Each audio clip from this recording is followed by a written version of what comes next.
Hello students, how are you all? I hope you all are doing really well. So students, today we are going to start chapter named Great Leaders of India. Read about some great leaders of India and enhance your knowledge. इस chapter में हम पहले तो India के जो great leaders हैं उनके बारे में पढ़ेंगे और अपनी नॉलेज को एनहांस करेंगे. Number 1, Gopal Krishna Gokhale was called Diamond of India. He fought for better treatments of Indian abroad and played an important role in India's freedom struggle. Gopal Krishna Gokhale, इनको डायमंड ऑफ इंडिया कहा जाता है. इन्होंने लोगों के लिए लड़ाई की थी कि उनको भी वैसा ही ट्रीटमेंट मिले जैसे कि बाकी जो हमारे इंग्लिश मैन्स थे उनको मिलता था. लाइक गोरे और काले का भेदभाव ना किया जाए या इंडियन और बाकी लोगों में डिफरेंस ना समझा जाए. और इन्होंने हमारी जो फ्रीडम स्ट्रगल थी उस पर भी एक बहुत इंपॉर्टेंट रोल प्ले किया था. Now number 2, Dadabhai Naoroji, the grand old man of India, was respected by the British as well as his countrymen. He was one of the first Indian to become a member of the British Parliament.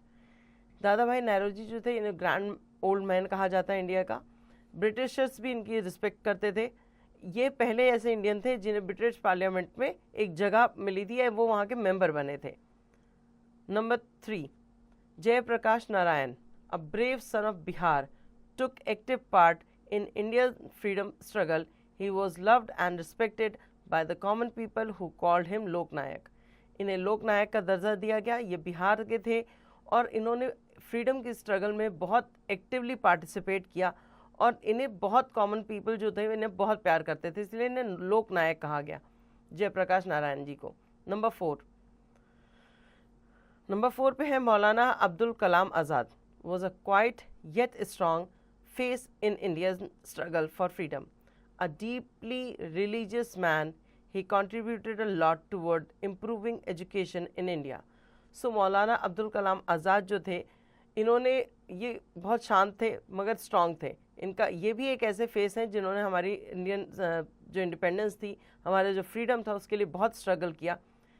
Deeply religious man थे ये. इन्होंने बहुत contribute किया लोगों की education को improve करने के लिए. Now coming to next page, number 5, Acharya Vinoba Bhave is famous for his effort to force rich farmers. This movement was called the Bhudan Gift of Land movement.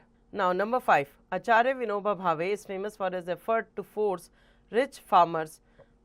This movement was called the Bhudan Gift of Land movement. Okay, Vinoba Bhave भी एक बहुत famous personality थे जिन्होंने जो rice या rich farmers जो थे जिनके पास बहुत ज़मीन थी उनको ये फोर्स किया कि आप अपनी ज़मीन का एक टुकड़ा ऐसे लोगों को दीजिए जिनके पास ज़मीन नहीं है या उनके पास ऐसा कुछ नहीं है जिससे वो काम करके खा सके. तो ऐसे लोगों को वो थोड़ा सा ज़मीन का टुकड़ा देने से क्या होता था, वो उनके ऊपर खेती करते थे, मेहनत करते थे और जो फसल या अनाज पैदा होता था उससे वो अपना पेट भरते थे.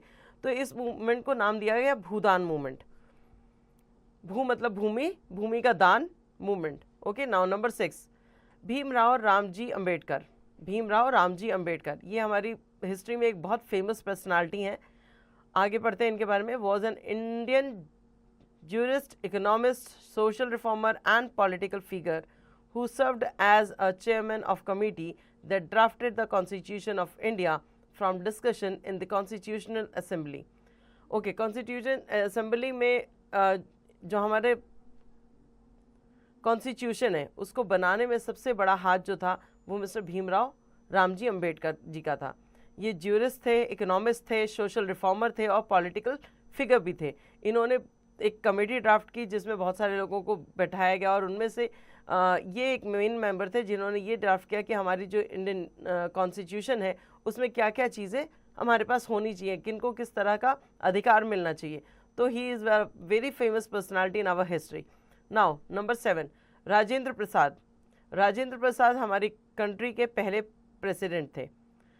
Okay, was an Indian politician, attorney, advocate for Indian independence, journalist and academic who presides over the Republic of India from 1950 to 1962. Okay, ये एक पॉलिटिशियन थे, अटर्नी थे, एडवोकेट थे for Indian independence, journalist and academic.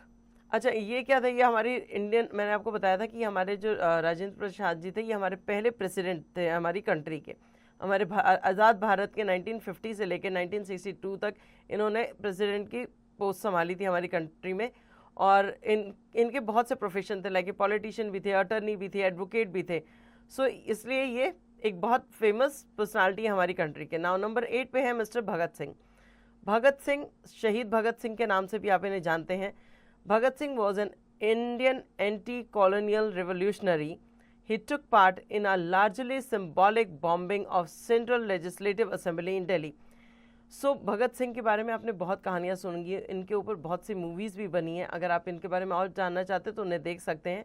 ये सबसे young freedom fighter थे हमारे उसके, जो हमारे फ्रीडम की जो स्ट्रगल चल रही थी उस टाइम पर। इन्होंने बहुत सारे, ये एक तो जो भी गवर्नमेंट के रूल्स थे, ब्रिटिश गवर्नमेंट के रूल्स उन्हें बिल्कुल नहीं मानते थे। और इन्होंने क्या किया था, इन्होंने सेंट्रल लेजिस्लेटिव असेंबली में बॉम्ब जो था वो फेंक के विद्रोह किया था कि हम जो है ये ब्रिटिश गवर्नमेंट को नहीं मानते। तो ये अपनी इन सारी चीज़ों की वजह से जो इन्होंने अपने कंट्री को फ्रीडम दिलाने के लिए स्ट्रगल की, अपोजिशन के लिए मतलब हमारी जो ब्रिटिश कंपनी थी उनके लिए अपोज किया कि हम आपको नहीं मानते। इन सब चीज़ों के लिए भगत सिंह बहुत फेमस है। और बहुत अर्ली एज में इनको इस फांसी दे दी गई थी ब्रिटिश गवर्नमेंट द्वारा। Okay, now number 9, Subhash Chandra Bose, also called Netaji, is known for his role in Indian independence movement. Okay, Subhash Chandra Bose ji को भी सब जानते हैं। नेताजी, इनको नेताजी भी कहा जाता था। नाउ इनका जो रोल था वो हमारे इंडिपेंडेंस मूवमेंट में था, और इन्होंने भी एक बहुत स्ट्रॉन्ग रोल प्ले किया था ताकि एक आर्मी बनाई थी जो ब्रिटिशर्स के खिलाफ लड़ सके या इंडियंस को सपोर्ट कर सके। और इनको नेताजी इसीलिए कहा जाता था। Facts file, a good leader should have integrity, self awareness, courage, respect, compassion and resilience. So एक गुड लीडर के अंदर ये सारी क्वालिटी होती हैं, तभी वो एक गुड लीडर कहलाता है। ठीक है, उसके अंदर हिम्मत होनी चाहिए, रिस्पेक्ट होनी चाहिए, अपना लक्ष्य क्लियर होना चाहिए कि उसे कैसे क्या चीज़ पानी है, सेल्फ अवेयरनेस होनी चाहिए कि मुझे क्या करना चाहिए क्या नहीं करना चाहिए। राइट, ये सब चीज़ें अगर एक इंसान के अंदर होती है तभी वो एक गुड लीडर बन सकता है। सो होपफुली स्टूडेंट्स, आपने हमारे ये जो जितने भी लीडर्स हैं इनके बारे में अच्छे से समझा होगा। यहाँ पर बहुत से ऐसे लीडर्स हैं जिनके बारे में आप जानते हैं, जैसे हमारे भीमराव जी अम्बेडकर जी, राजेंद्र प्रसाद, भगत सिंह और सुभाष चंद्र बोस। सो इस तरह के लीडर्स के बारे में तो आप ऑलरेडी जानते थे, बट ये जो कुछ न्यू लीडर्स हैं जिनके बारे में आपको नहीं पता था कि इन्होंने हमारी जो स्ट्रगल, फ्रीडम की स्ट्रगल थी उसमें किस तरह से पार्टिसिपेट किया, वो आपको इस चैप्टर में पढ़ने को मिला। होपफुली आपको समझ आ गया होगा। इसका रिवीजन अब आप खुद से